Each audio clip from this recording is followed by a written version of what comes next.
ஆமாங்க, நீங்கள் நினைக்கிற மாதிரி இது பொங்கல் சீரீஸே தான். ஸோ வாங்க பொங்கல் ஷாப்பிங் போகலாம். நாங்கள் எங்கே ஷாப்பிங் பண்ணோம் அப்படின்னு பார்த்தீங்கன்னா, பிரிக்ஃபீல்ட்ஸ் அப்படிங்கிற இடத்துல தான். மலேசியாவோட லிட்டில் இந்தியா அதுதான்.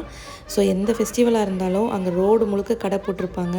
ஸோ எல்லா பொருளுமே நமக்கு அங்கே ஒரே இடத்துலே வாங்கிக்கலாம். அங்கே தான் நாங்கள் இன்றைக்கும் ஷாப்பிங் போயிருந்தோம். ஸோ கரும்புலேருந்து, வாழை இலையிலேருந்து, மாவிலையிலேருந்து, பானை, விறகு, அந்த மாதிரி அங்கே கிடைக்காத பொருளே கிடையாது. மஞ்சள் குத்தெல்லாம் இந்த மாதிரி முழு பூவோடு வச்சுருந்தாங்க. இது நான் இந்தியாவில் கூட உண்மையாலுமே பார்த்ததில்ல. அதுக்கப்புறம் காப்பு கட்டுறதுக்காக பூ, அப்புறம் மஞ்சள் கலரில் ஆவரந்தம் பூ, அது எல்லாமே வச்சுருந்தாங்க. மாவிலை வச்சுருந்தாங்க. அப்புறம் முக்கியமாக மஞ்சள் கொத்து வச்சுருந்தாங்க. அதுக்கப்புறம் மாட்டு பொங்கலுக்காக மாடெல்லாம் கூட நிறுத்தி வச்சுருந்தாங்க.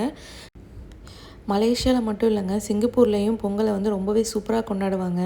ஸோ இங்கே இருக்கிற இந்தியன்ஸ்க்கு எல்லாமே எந்த ஃபெஸ்டிவலாக இருந்தாலுமே நம்ம இந்தியாவை மிஸ் பண்ணுவோம் அப்படிங்கிற இதுவே இருக்காது. ஏன்னா மோஸ்ட்லி இங்கே இந்தியன் ஃபெஸ்டிவல்ஸ் எல்லாமே இங்கே நிறையா தமிழர்கள் இருக்கிறதுனால அங்கே எப்படி கொண்டாடுவோமோ அதை விட அதிகமாகவே சூப்பராகவே இங்கே கொண்டாடுவாங்க. ஸோ எந்த ஃபெஸ்டிவலுக்குமே நம்ம கவலைப்பட வேணாம். எல்லா பொருளுமே நம்ம லிட்டில் இந்தியாவில் போய் வாங்கிக்கலாம். பொங்கல் வைக்க தெரியாதவங்களுக்காக பொங்கல் ரெடி மிக்ஸ் கூட வச்சுருந்தாங்கங்க. அதை வாங்கி நம்ம சட்டியில் போட்டு கிண்டினா மட்டும் போதும், பொங்கல் ரெடி அப்படின்னு சொன்னாங்க.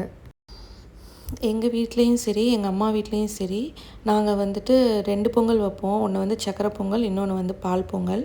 அது மட்டும் இல்லாமல் ஒரு கிரேவி வைப்போம். எப்படி அப்படின்னா ஆட் நம்பர் ஆஃப் வெஜிடபிள்ஸ் போட்டு, லைக் இந்த பரங்கிக்காய், சக்கரவள்ளிக்கிழங்கு, வாழைக்காய், அவரைக்காய், கத்திரிக்காய், அந்த மாதிரி 7 வகை, இல்லாட்டி 9 வகை, இல்லாட்டி 5 வகை, அந்த மாதிரி போட்டு ஒரு கிரேவி வைப்போம்.